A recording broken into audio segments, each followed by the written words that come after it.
Bismillahirrahmanirrahim. Assalamualaikum warahmatullahi wabarakatuh. Selamat malam untuk rekan-rekan semua yang sedang menonton dan menyaksikan video YouTube presentasi dari kelompok 7.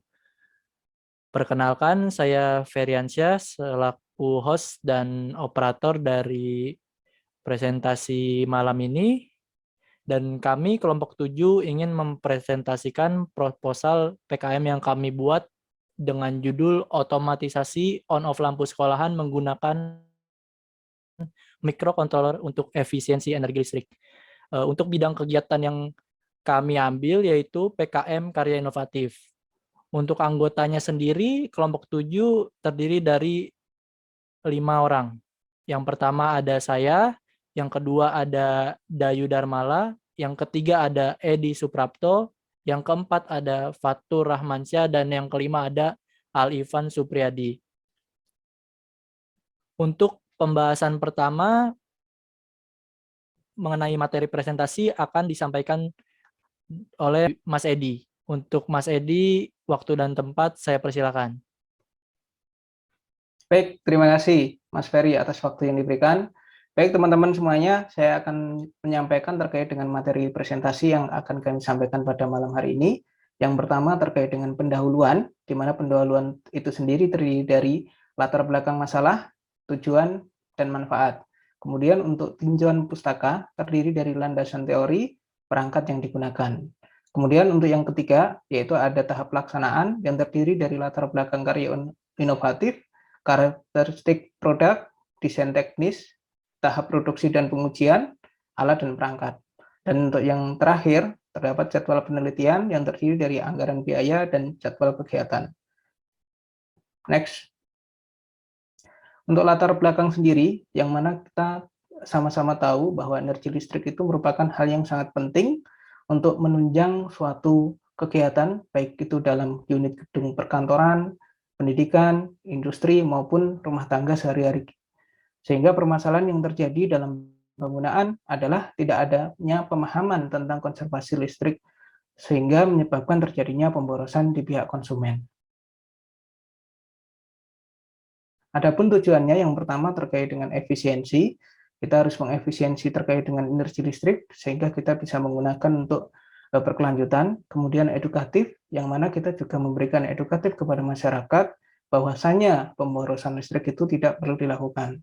Kemudian solutif, jika ada terkait dengan permasalahan-permasalahan terkait dengan pemborosan listrik, kita memberikan solusi, sebagaimana solusi tersebut bisa menghemat listrik. Dan kreatif, yang mana kita bisa berpikir kreatif supaya kita memberikan solusi.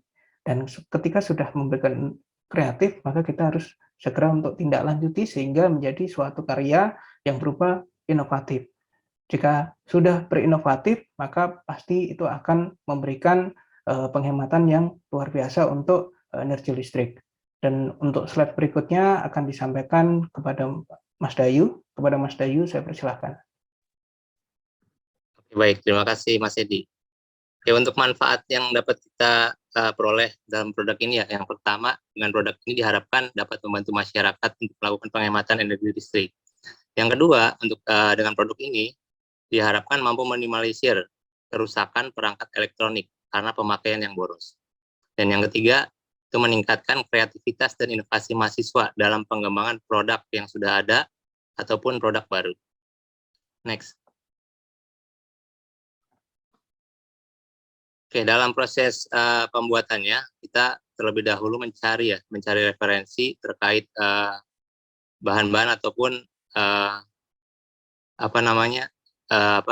hardware yang kita gunakan ya. Di sini kita yang pertama ada microcontroller, yang kedua ada komputer, yang ketiga kita juga menggunakan jaringan internet, dan yang keempat kita juga menggunakan aplikasi Android. Next. Oke. Ini adalah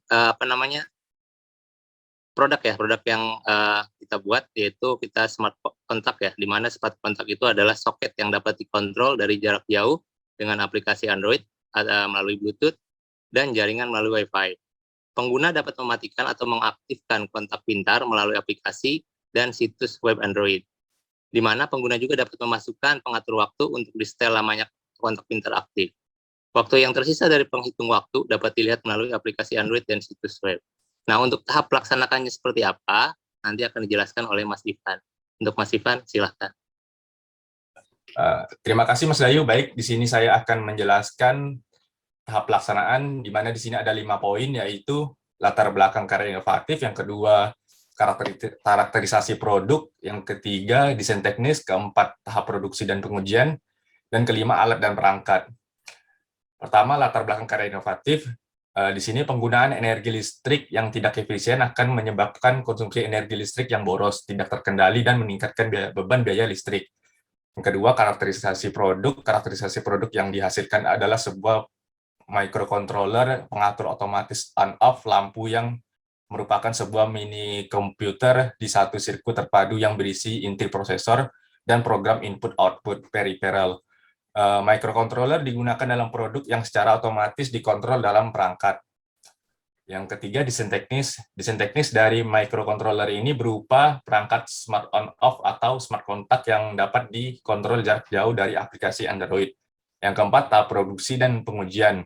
Di sini ada 2, yaitu tahap produksi dan tahap pengujian. Yang pertama, tahap produksi di sini berisikan yang dimana menyiapkan tool dan hardware yang diperlukan. Yang kedua, melakukan perakitan microcontroller. Yang selanjutnya, melakukan pengembangan teknis ke tampilan desktop. Selanjutnya, tahap pengujian. Pada tahap pengujian, di sini kami melakukan pengujian microcontroller di salah satu gedung seperti sekolah atau kantor, dan selanjutnya memastikan pengujian berjalan sesuai rencana. Dan hasil dari pengujian itu akan kami membuat laporan evaluasi hasil pengujian. Kelima, alat dan perangkat. Di sini memiliki 4 alat dan perangkat. Yang utama, microcontroller itu sendiri, kedua, komputer, ketiga, smartphone, dan keempat, kabel-kabel. Oke, selanjutnya. Ya, di sini ada anggaran biaya. Saya akan menjelaskan, di sini ada 4 poin anggaran biaya yang kami keluarkan, yaitu pertama, peralatan pendukung, kedua, bahan habis pakai, ketiga, perjalanan, keempat, biaya lain-lainnya. Yang pertama, peralatan pendukung, di sini kami menghabiskan biaya kurang lebih Rp1.750.000. Yang kedua, bahan habis pakai, di sini kami menghabiskan biaya kurang lebih Rp1.250.000. Yang ketiga, perjalanan, di sini kami menghabiskan biaya yang berkisar Rp800.000. Dan keempat, biaya lain-lain, di sini kami menghabiskan biaya Rp300.000, dan total biaya yang semua kami keluarkan adalah Rp4.100.000. Oke, selanjutnya akan dijelaskan oleh Mas Fatur. Silakan Mas Fatur.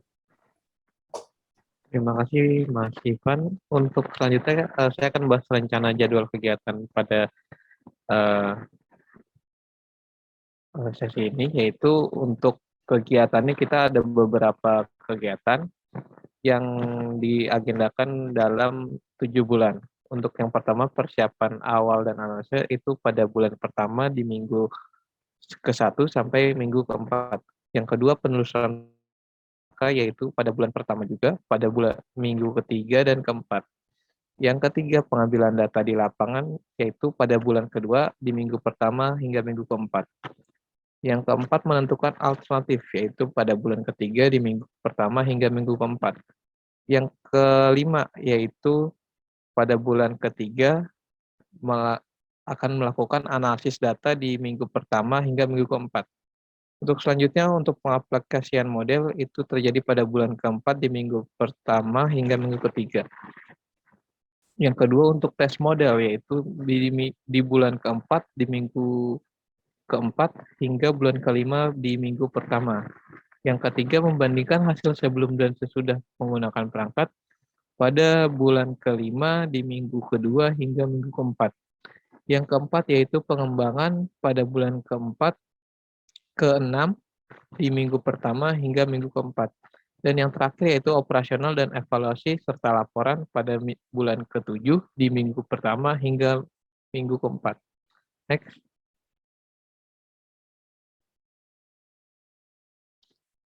Dan laporan ini juga kita menggunakan daftar pustaka seperti yang teman-teman lihat pada layar berikut.